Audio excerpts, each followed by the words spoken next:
project was the work that I'd done around reverse mentoring as a pilot project in my own school, the School of Law, where I worked with a group of international students and with some of my colleagues to really pilot reverse mentor between staff and students to see if it would work, if it was something that was worth doing on a wider scale. And discovering that it was, I then put in this application to do a LITE fellowship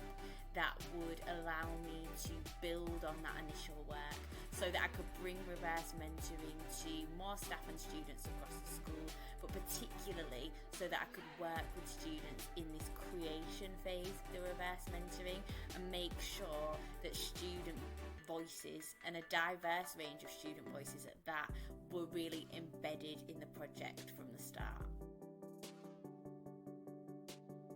So reverse mentoring essentially involves what it says kind of on the tin. It's a reversal of traditional mentoring roles. For my project, we put the student, who would typically be the less experienced and perhaps more junior person, in the role of mentor, and they will mentor members of staff, again typically viewed as more experienced, perhaps more senior within the institution, and these staff take on the role of mentee, and they are being mentored about the students' lived experiences of being whoever they are. So reverse mentoring provides someone who doesn't share the same characteristics or the same life experiences with an insight into what it's like to be the mentor in our context, what it's like to be an underrepresented student in a Russell Group university like ours.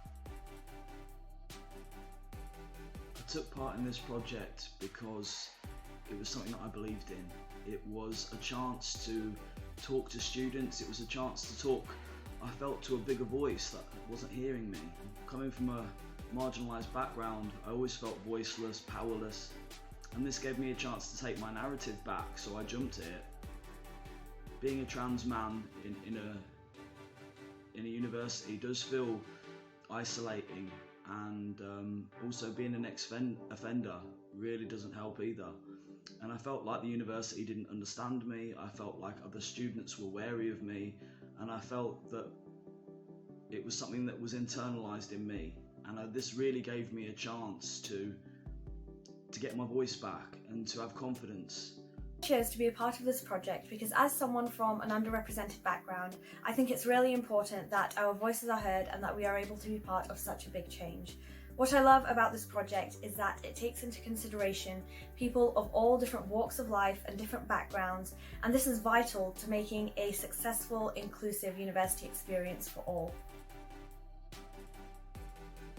The highlight of this project for me has been being able to work with such a diverse group of people, with people from across the university, from different courses, different backgrounds, and hearing everyone's experiences. It's been so interesting to hear different perspectives of how people have adjusted to university life and how certain people have faced different hurdles and barriers and how these can be overcome. And I've loved working with everyone, and I think we've formed some amazing friendships out of this as well. The highlight for me was talking to other students and realising that a lot of my own biases were there. They weren't worried about me, they were worried about themselves, worried about their situations, their problems, and I suddenly felt connected to the wider community, connected to the university, connected to the other students, and that meant everything to me. What I hope for the future of the project is to keep doing that, keep spreading those voices, keep highlighting important issues that people don't know about. I never understood half of the journeys that the other students went through until I started this project, and I understood that I wasn't alone in feeling alone, and that's what's important, and that's what needs to carry on, giving people a voice and giving people a chance. I hope this project leads to widespread change across the university, especially for those who come from underrepresented backgrounds who may not always feel seen or heard, and hopefully in the future years we'll be able to see the influence of our work and we'll be able to see students thrive at university despite their backgrounds and any barriers they may face. What I hope the project will achieve is to really shine a light on the importance of, one, conducting research with underrepresented students. So that's why phase 1 of the project is all about co-creating and co-designing a reverse mentoring project with a student research team. And 2, the importance of providing platforms, safe spaces, lots of different opportunities for underrepresented student voices to be heard, and for staff to have the opportunity to listen, really listen, and to learn about those experiences so that we can do better, so that we can make this university not just a place where we talk about belonging and community and inclusivity in our strategy, but a place where actually our culture on the ground, in our schools, in our faculties, on our campus, actually reflects all of those